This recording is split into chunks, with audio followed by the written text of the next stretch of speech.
अस्सलाम वालेकुम my YouTube family. उम्मीद है कि आप सब खैरियत से होंगे। आज हम MGT 11 का लेसन 26 करेंगे जो पब्लिक फाइनेंस के बारे में है।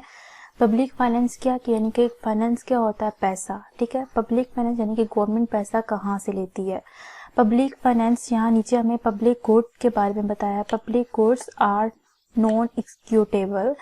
जो पब्लिक गुड होती है नॉन एक्सक्यूटेबल और नॉन डिविजनेबल होती हैं। फॉर एग्जांपल देखें, पब्लिक जो गवर्नमेंट क्या करती है, हमसे कोई चीज़ टैक्स लेती है, टैक्स देकर वो गुड्स बनाती हैं, तो वो फिर एक बंदे की चीज़ें नहीं है, वो पूरी हमारी इकॉनमी के अंदर जितने भी लोग हैं वो यूज़ कर सकते हैं। इसलिए वो एक बंदे की मलकियत में नहीं, इसलिए उसको पब्लिक गुड है, क्योंकि ना ही वो डिविजनेबल हो सकती हैं और ना ही एक्सक्यूटेबल हो सकती हैं।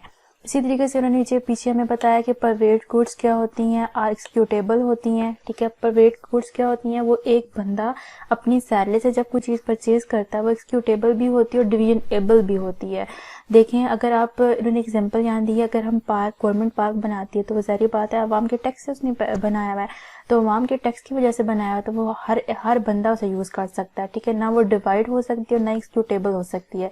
लेकिन एक बंदा अपनी सैलरी से मोटर बाइक खरीद लेता है तो क्या होता है, वो उसकी मलकियत में डिविजनेबल भी और एक्सक्यूटेबल भी है। यहाँ उन्होंने हमें पहले पैराग्राफ में पब्लिक गुड्स और प्राइवेट गुड्स के बारे में बताया हुआ है। नीचे उन्होंने बताया the production of good finance is required for example the park. अब उन्होंने कहा कि सवाल ये पैदा होता है कि ऊपर हम चैप्टर पढ़ रहे हैं पब्लिक फाइनेंस यानी कि गवर्नमेंट फाइनेंस कहाँ कहाँ से लेती है।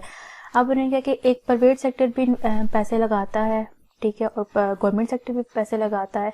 जो अब हम जो वो क्या करता है, गवर्नमेंट जो होती है वो इन्वेस्ट करती है थ्रू टैक्स के लिए। ठीक है, टैक्स लेती है लोगों से और उसको इन्वेस्ट करती है। और प्राइवेट सेक्टर जो होती है वो अपनी सैलरी के लिहाज से इन्वेस्ट करता है। अब नीचे लिखा हुआ public sector is related to the finance of government activity. Public जो फाइनेंस है वो रिलेटेड करता है finance of government activity. Government activity करती है, गुड एंड सर्विसेज की एक्टिविटी करती है, इन्वेस्ट करती है कंट्री के अंदर और उससे क्या करती है, फाइनेंस हासिल करती है।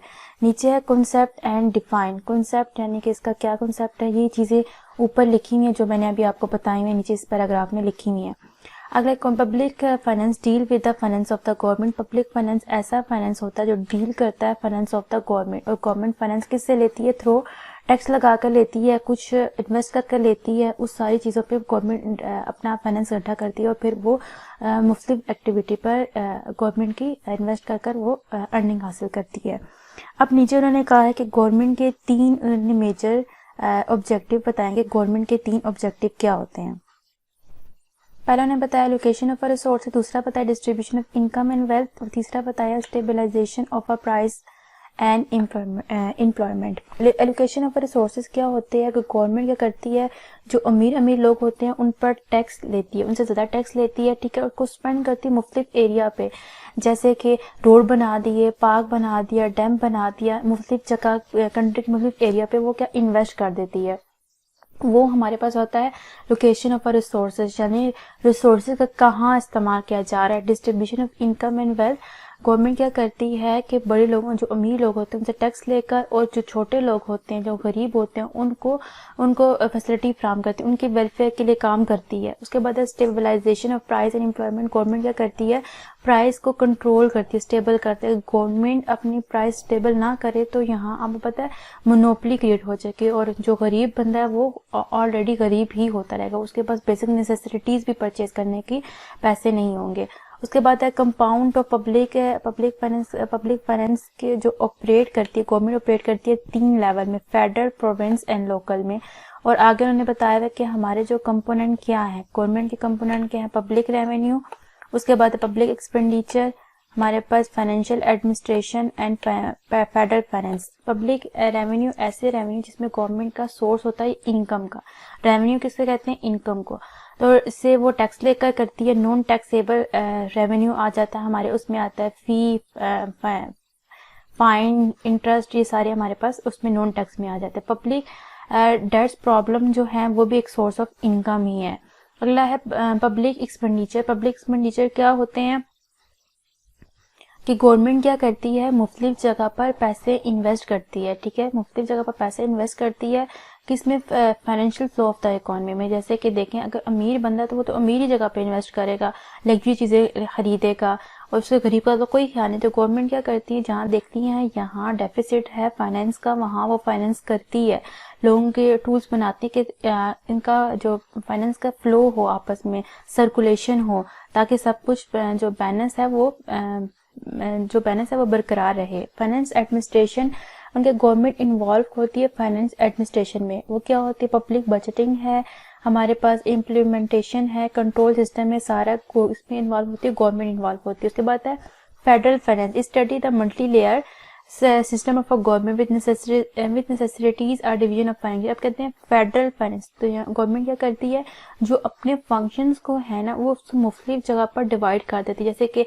फाइनेंस का काम अकाउंटिंग सेक्टर वाले संभालेंगे, एग्रीकल्चर का काम एग्रीकल्चर सेक्टर वाले संभालेंगे, ये सारे क्या गवर्नमेंट डिवीजन कर लेती है अपने काम को, तो उसको कहते हैं फेडरल फाइनेंस। अब नीचे उन्होंने हमें बताया है सिमिलैरिटी एंड डिससिमिलैरिटी, क्या चीज़ें जो है प्राइवेट सेक्टर में सेम है और क्या चीज़ें नहीं सेम। अब उन्होंने ये कहा हुआ है सिमिलैरिटी में कि ये जैसे कि मॉडर्न इकोनॉमी है, आप देखते हैं कि प्राइवेट सेक्टर पब्लिक सेक्टर का एक काम है पैसे इन्वेस्ट करना, गुड को प्रोड्यूस करना और उससे अर्निंग करना। अब लिखा है good and services are exchange through a media of money in order both public and private sector create the use finance claim both are claim in activity they involve purchasing. देखें both are क्या involve होते हैं, purchase करने में, sale करने में, other transaction में। Both are theirs engage in the production of good and services, यानी कि वो परचेज करते हैं, सेल करते हैं, मुफ्त ट्रांजेक्शन करते हैं और बोथ आपस में गुड प्रोड्यूस करते हैं, आपस में एक दूसरे से चीज़ें भी एक्सचेंज करते हैं। तो ये हमारा जो मेन मकसद है वो पब्लिक और प्राइवेट सेक्टर की जो सिमिलैरिटी है वो इसी में आती हैं। लिखा हुआ है जो गवर्नमेंट जो पब्लिक सेक्टर होती है वो दोनों ही मतलब पैसे इन्वेस्ट करते हैं, पब्लिक भी इन्वेस्ट कर रही है और प्राइवेट सेक्टर भी इन्वेस्ट कर रही है। हाँ, ये बात अलग है कि जो पब्लिक सेक्टर है वो हाई लेवल में कर रही है और प्राइवेट सेक्टर जो है लो लेवल में कर रही है। उसके बाद हमारे पास आता है डिससिमिलैरिटी मुख्तलिफ सी है उनके। Private sector unit have to live with the mean and it borrowing capacity is less than the government. अब उन्होंने कहा कि जो प्राइवेट सेक्टर होती है उसके पास इतनी कैपेबिलिटी नहीं होती कि वो हाई लेवल लोन ले। जैसे कि देखें, अगर एक बंदा अपना बिजनेस स्टार्ट करता है वो किसी अपने फ्रेंड से ले सकता है, कोई प्रॉपर्टी रखकर बैंक से लोन थोड़ा बहुत ले सकता है, किसी दोस्त से ले सकता है, तो प्राइवेट सेक्टर की लिमिट इधर तक ही आती है। लेकिन पब्लिक सेक्टर की जो लिमिट है वो काफ़ी जगह से ले सकती है। तो जो प्राइवेट इकोनॉमी यूनिट होता है वो उसकी थोड़ी कैपेसिटी होती है लोन बोरो करने की रेदर देन द गवर्नमेंट। नीचे उन्होंने ये बताया है कि गवर्नमेंट के जो लोन लेने की जो मुख्तलिफ ज़राएँ हैं वो बहुत ज़्यादा ज़राएँ हैं। वो इंटरनल भी ले सकती है और एक्सटर्नल भी ले सकती है। देखिए, इंटरनल ले सकती है, इंटरनल में क्या domestic banking sector and internal banking financial आ सकते हैं और हमारे पास, और एक्सटर्नल में जहाँ से प्राइवेट सेक्टर ले सकती है, हम लोगों को बॉन्ड देकर ले सकती है, अगर उसके पास वो भी नहीं शेयर इशू करके ले सकती है, किसी न किसी तरीके से वो ले सकती है, मतलब हर तरीके से गवर्नमेंट ले सकती है। तो हमारे पास इनका ये डिफरेंट आता है। तीसरी बात है the government can create legal and tender currency, के गवर्नमेंट क्या करती है, उसके पास इतनी अथॉरिटी होती है वो करेंसी बनाए और करेंसी के सप्लाई को मेंटेन करे। वो जब चाहे करेंसी के सप्लाई को ऐड कर ले और जब चाहे करेंसी के प्राइस को मतलब कम कर ले। तो ये फैसिलिटी हमारे जो है पब्लिक सेक्टर के पास नहीं होती।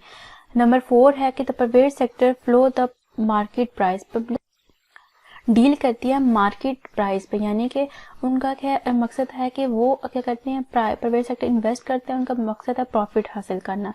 लेकिन जो पब्लिक सेक्टर होती है वो डील करती है पब्लिक प्रिंसिपल से। ठीक है, पब्लिक प्रिंसिपल का मकसद है इन्वेस्ट करना और एक प्रॉफिट नहीं है लेकिन लोगों की वेलफेयर के लिए भी काम करना। ठीक है, सिर्फ ये नहीं इन्वेस्ट करके प्रॉफिट करना चाहे जिससे भी आए, नहीं। पब्लिक सेक्टर देखना है कि लोगों की जो नीड्स हैं वो पूरी हो रही हैं, हर चीज़ हर काम अच्छा हो रहा है या नहीं हो रहा, ये सारी चीज़ें पब्लिक सेक्टर में आती हैं। उसके बाद हमारे पास the government expected to take the long term loan, government के पास एबिलिटी है कि वो लॉन्ग टर्म भी ले और शॉर्ट टर्म भी लोन ले, लेकिन प्राइवेट सेक्टर के पास ये एबिलिटी नहीं है, उसके पास शॉर्ट टर्म लोन सिर्फ होते हैं। उसके बाद government is complete power to raise money through tax, अब गवर्नमेंट के पास पावर है कि वो मनी प्राइस रेज कर दे थ्रू टैक्स की, टैक्स बढ़ा दे, बोरिंग जो लोन लेने की कैपेबिलिटी बढ़ा दे, सारी ये गवर्नमेंट के पास इसकी पावर है, लेकिन प्राइवेट सेक्टर के पास इसकी पावर नहीं है। अब नीचे में 7 पॉइंट में ये बताया कि काफ़ी सिमिलैरिटी है, काफ़ी डिफरेंस हैं, ये सारी चीज़ें हमें पता है जो हम पीछे पढ़ चुके हैं। लास्ट हमारे पास है the economic system and public sector. The economic sector is the important sector, it can be operate in effective way to improve the performance of economic. यहाँ उन्होंने हमें बताया है क्लासिकल इकोनॉमिक क्या कहते हैं, उनका क्या व्यू था। क्लासिकल इकोनॉमिक्स कहते हैं प्राइवेट सेक्टर बहुत अच्छा तरीका है, मतलब बेस्ट तरीका है, क्योंकि ये कहते हैं डायरेक्ट इन्वेस्ट करते हैं मार्केट के अंदर और प्रॉफिट अर्न कर लेते हैं। लेकिन गवर्नमेंट उनके लिहाज से अच्छा तरीका नहीं है, क्योंकि वो क्या करती है, लोगों से लोन लेती है, फिर जहाँ से देखती है कि गैप है यहाँ फाइनेंस का, वहाँ लोगों को उस गैप को क्लियर करती है। उसका मेन मकसद लोगों अर्निंग नहीं होता बल्कि बैलेंस मेंटेन करना होता है। तो ये इसके लिए नुकसानदेह है, उनके कहने के लिए इट्स नॉट गुड। लेकिन पब्लिक जो प्राइवेट सेक्टर है वो गुड है। आगे उन्होंने ये सारा इन्होंने बताया मीन्स क्या कहता था, ये सारी चीज़ें बताई। उम्मीद है कि आपको आज का लेक्चर समझ आ गया होगा। काइंडली मेरे चैनल को लाइक और सब्सक्राइब करें और बेल आइकॉन पर क्लिक करें ताकि नई आने वाली वीडियो आपको सबसे पहले मिल सके। Thank you for watching. अल्लाह हाफिज़।